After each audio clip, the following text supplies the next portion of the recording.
Yeah, we're talking today about US citizenship approval drop nearly 50% in 2025. Since we talk about the intention of the executive order to limit citizenship by eradicating the automatic birthright policy in place, it might be difficult to do that going on in the court. Effort to try and see how to limit citizenship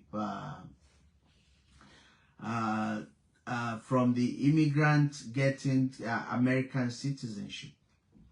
Giving somebody citizenship is granting a status as American.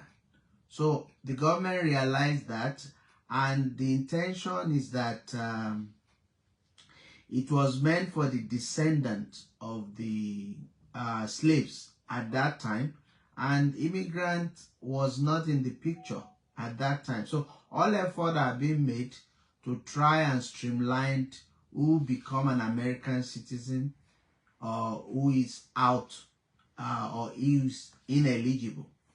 So the purpose is to control who become American, and few people are now approved for citizenship. So it's one thing to be born in America, but also when you migrate to America, there's a pathway to become naturalized citizenship, naturalized citizen if you are not born there.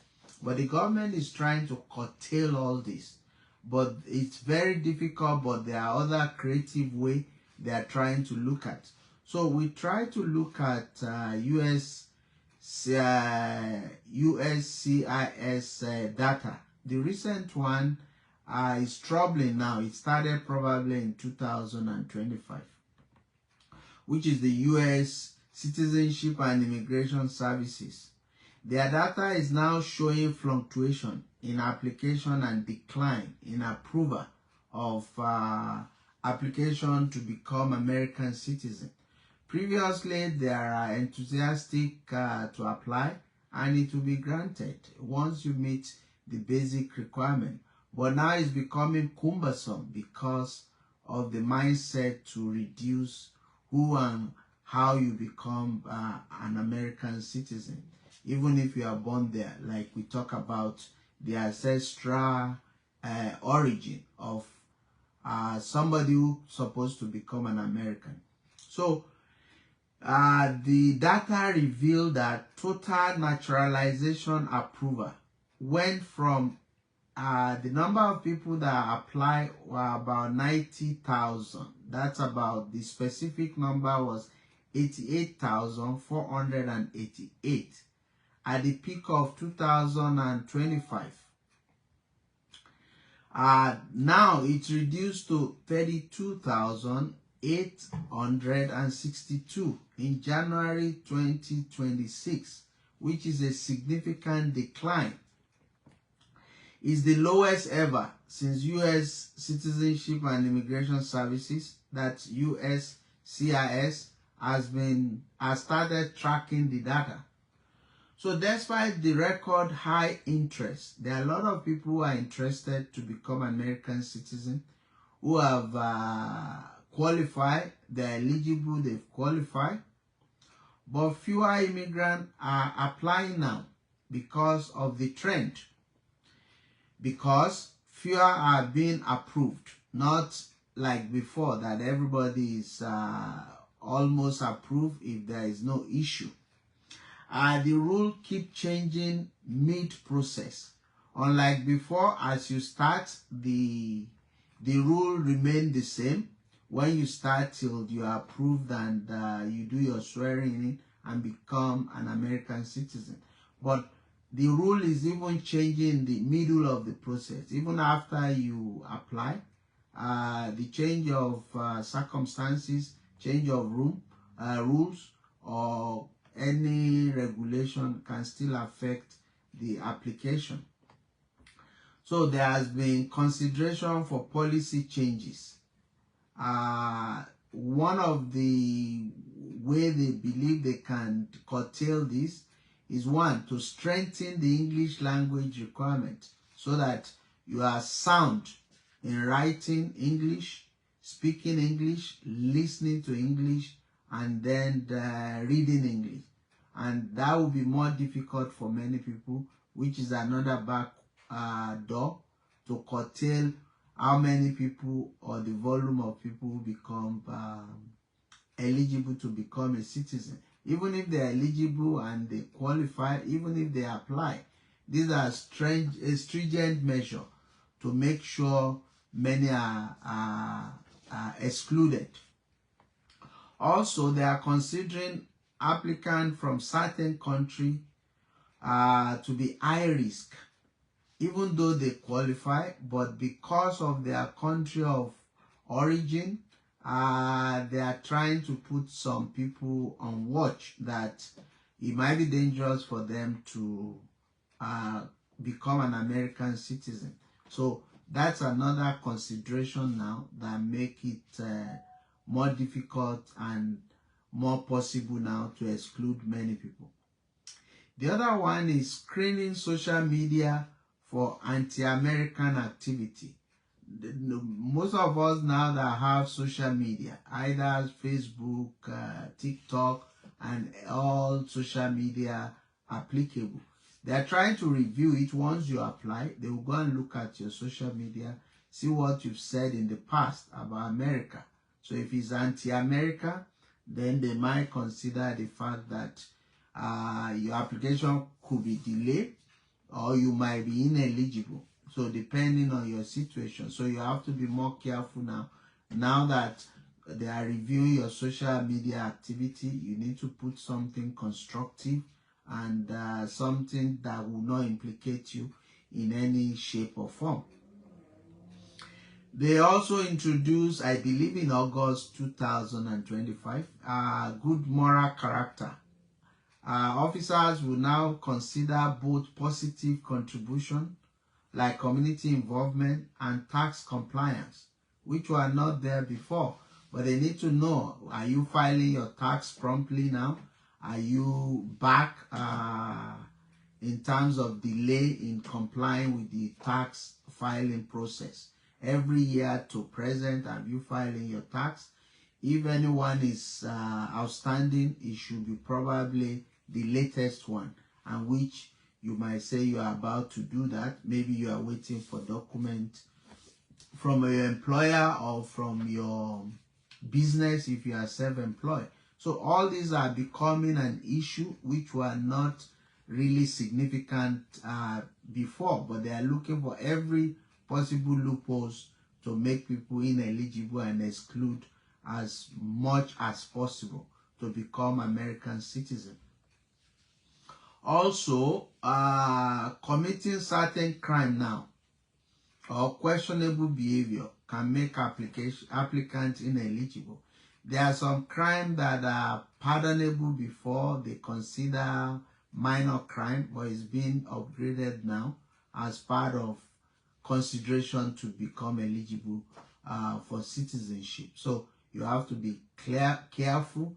They don't want 90%, 95%, 99%. They want 100% compliance, be a good citizen so that it doesn't affect your application. This means that more scrutiny and broader review of each applicant's background. It's a necessity now. They will go above and beyond to review your background, either when you enter United States or even crime that has been pardoned. It's possible they might revisit it and look at it and consider it as part of ineligibility. So it's not something you can question now. They can go as far as they want to go. So the best thing is to abstain. Once you abstain, no matter how far they go or went, it's not going to affect you. The other one is neighborhood check. I think that was also introduced in August 2025.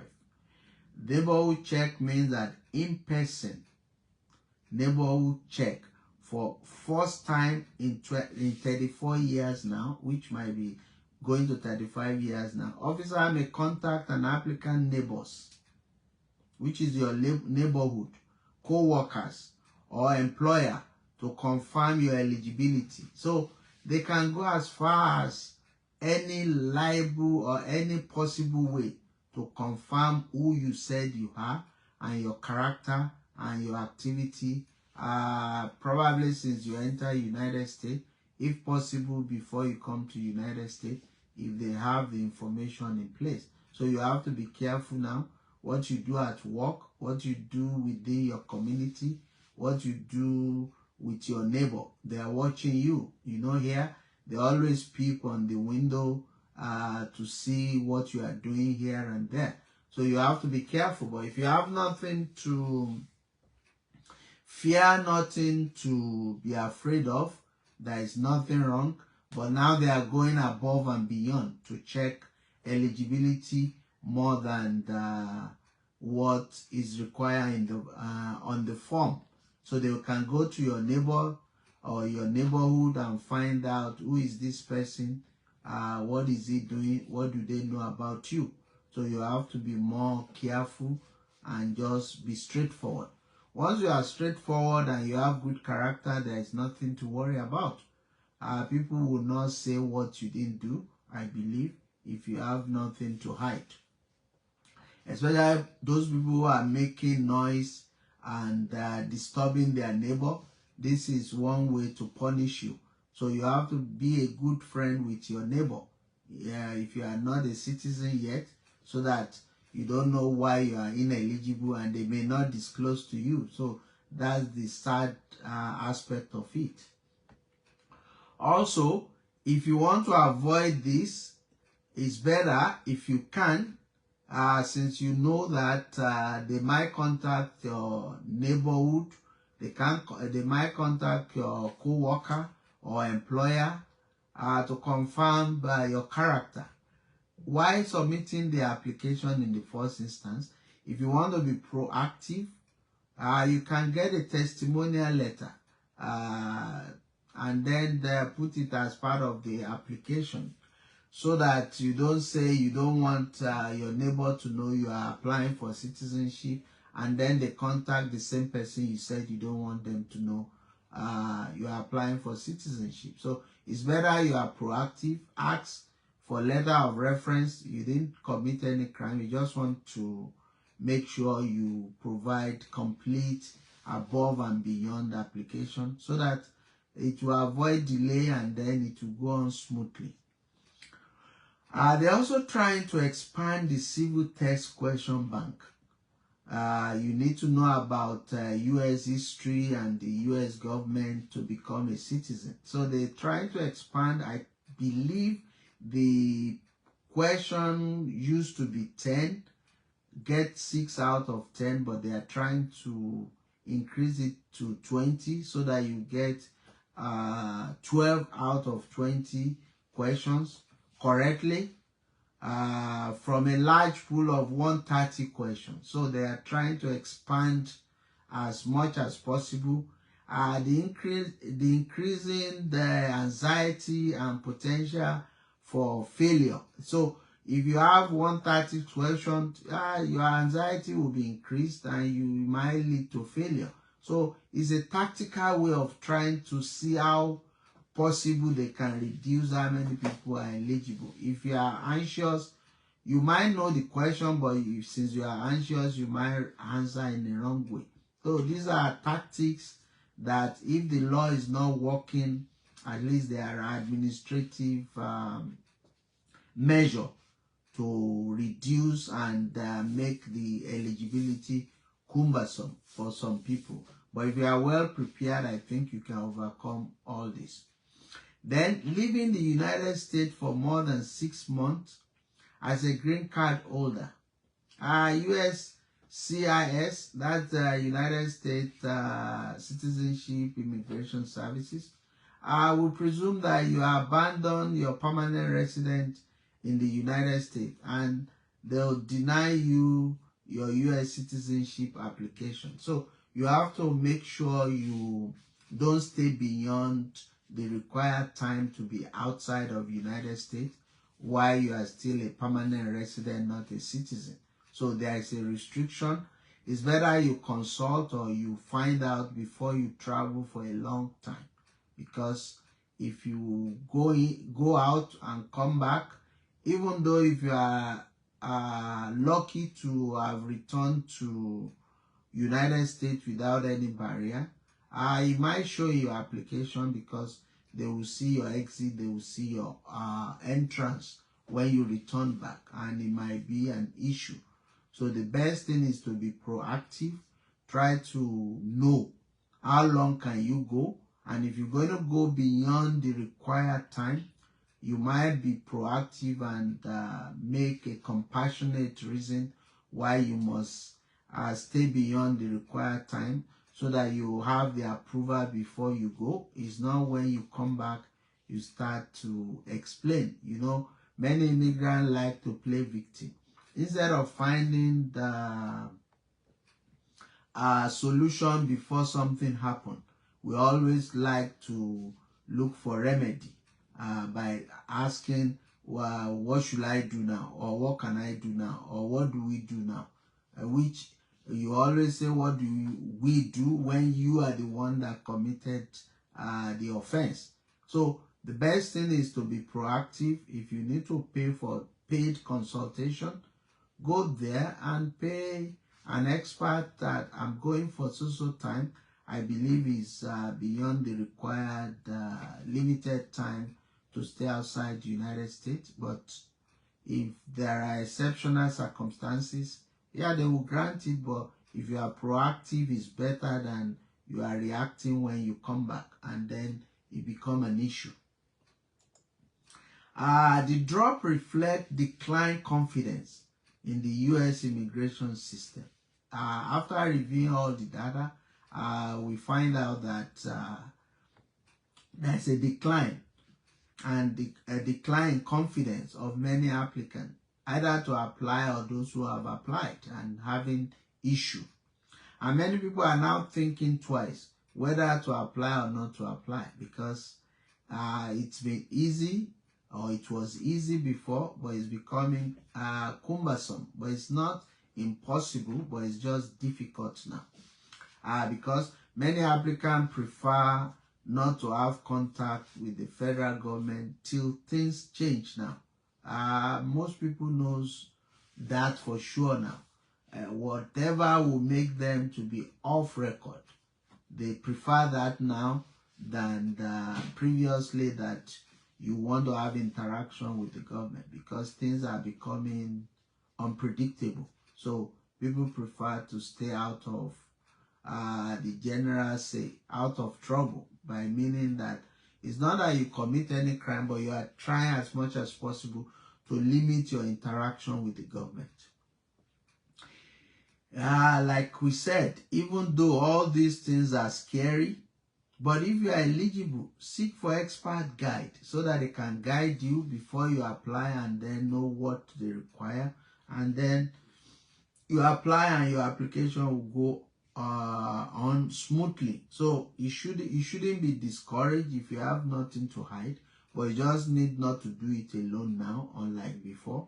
Seek for professional advice, do it right and get it. It's still better to get your citizenship no matter what is happening. Yeah, what's the message here now? Like we said last week and week before about US immigration, UK immigration, it's like in the Bible now. It's like the Pharaoh that knows Joseph is dead. So immigration has become a big problem now around the globe. So when people are being encouraged to come, it has become history now. People are not being welcome as usual. So now that we are aware of that, even though we didn't say you should not travel, but things has to be done properly now. things has to be well planned now.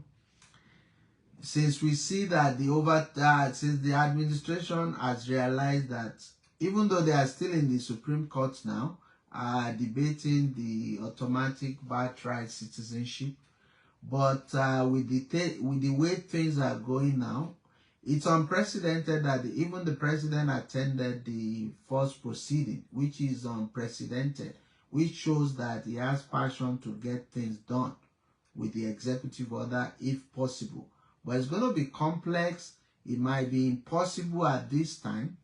But the fact that they've started, they will take it up from there, which I predicted, was it 2 weeks ago, that I think there are 9 judges. It might end up in 7-2 in favor of retaining the 14th Amendment. But even if there are 2 descendant judges, that's an indication that there is chance for improvement in future. So all the executive need to do is to target when all the Supreme Court judges are retiring, they will be feeding them with the people that buy or align with the agenda. So before you know it, from probably 7-2, it might change to 2-7, which 7 might turn back to the executive other people team that try to influence the change. So there is work to be done.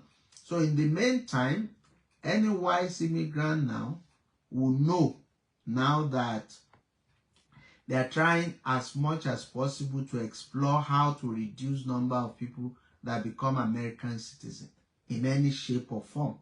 So if you are aware of that now, you know that, and you want to preserve your legacy because you believe your own heritage or your own dependent, once they become American citizens, the legacy is there for you. But I think sadly that will not be the case in any foreseeable future.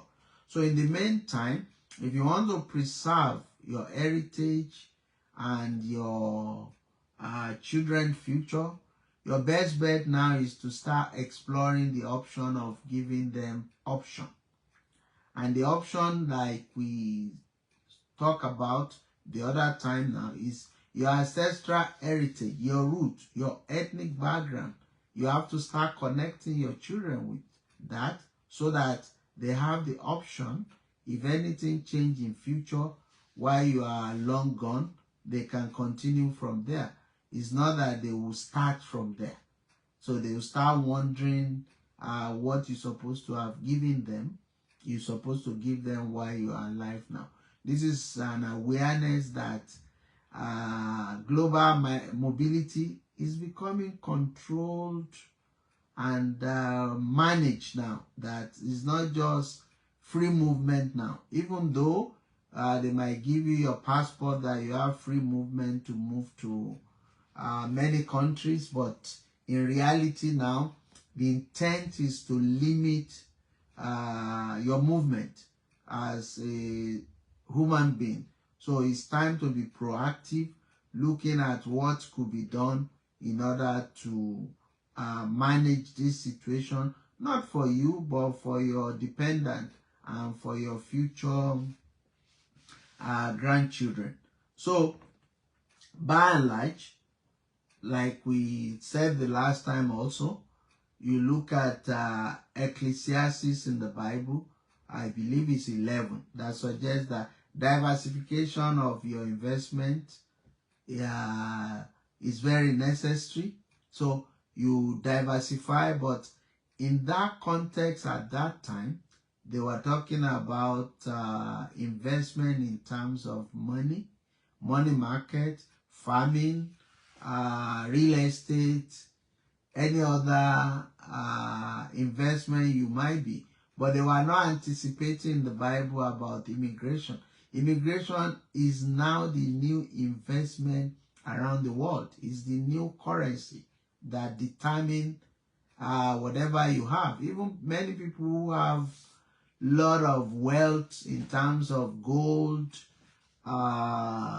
real estate and all that, once your immigration status has been cut, you might be excluded from even accessing those assets. That's why the new agreement between Nigeria and UK was very laudable, because they allow Nigerian illegal immigrant that is about to be deported to go with their legally acquired belongings, which is the main thing. So you might be wealthy today, but immigration can make you poor. Once they exclude you, remove jurisdiction to stay wherever you are wealthy, you are nobody. So most immigrants, if you have wealth in the United States, if you have citizenship, if you have permanent residency, if they make issue out of that status, you become nobody.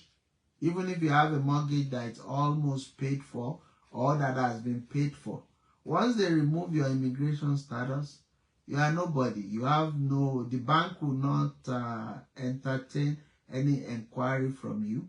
They will first push you to the immigration services, which they knew that you won't be able to get anything from there. So now it's more important to take immigration status more seriously than ever.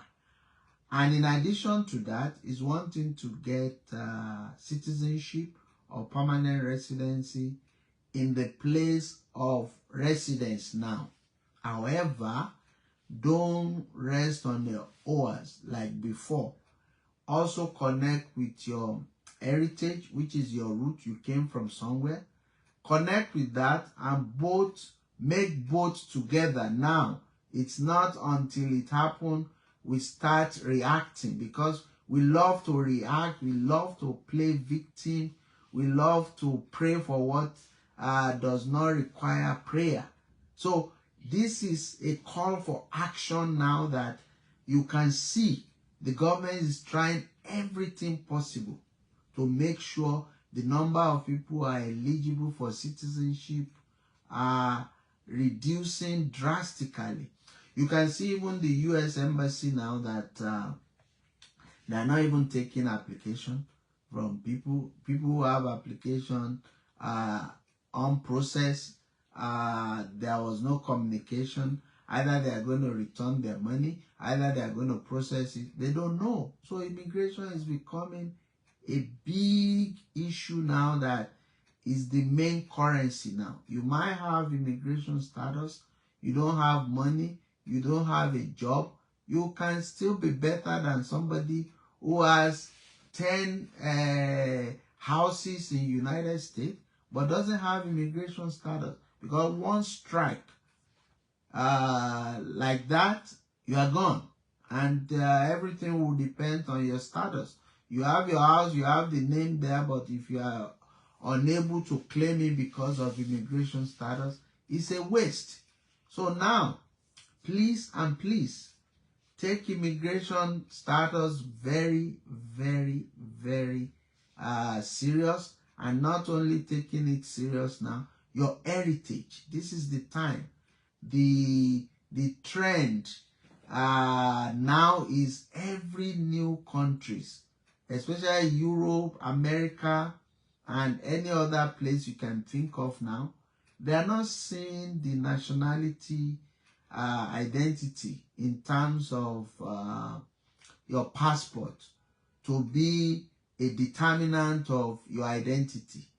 They are still making big deal out of where you come from.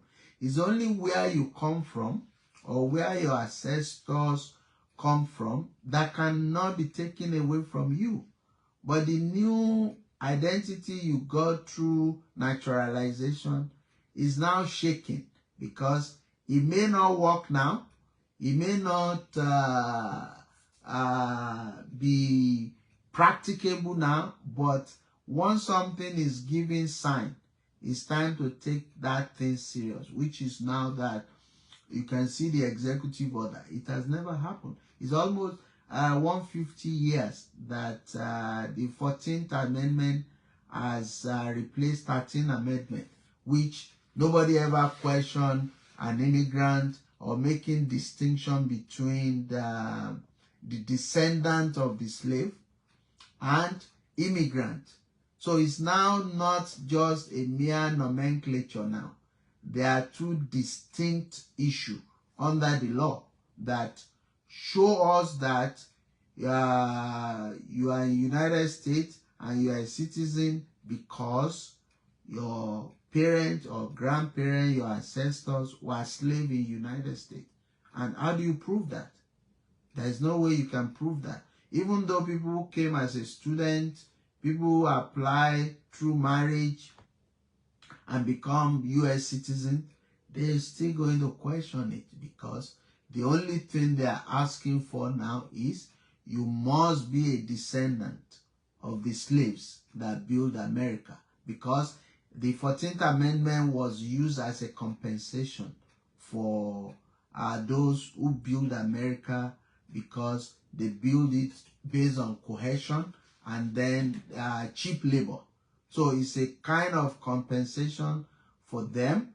They did it against their will, and for their descendants to enjoy the free society that their ancestors built. That is the motive behind it.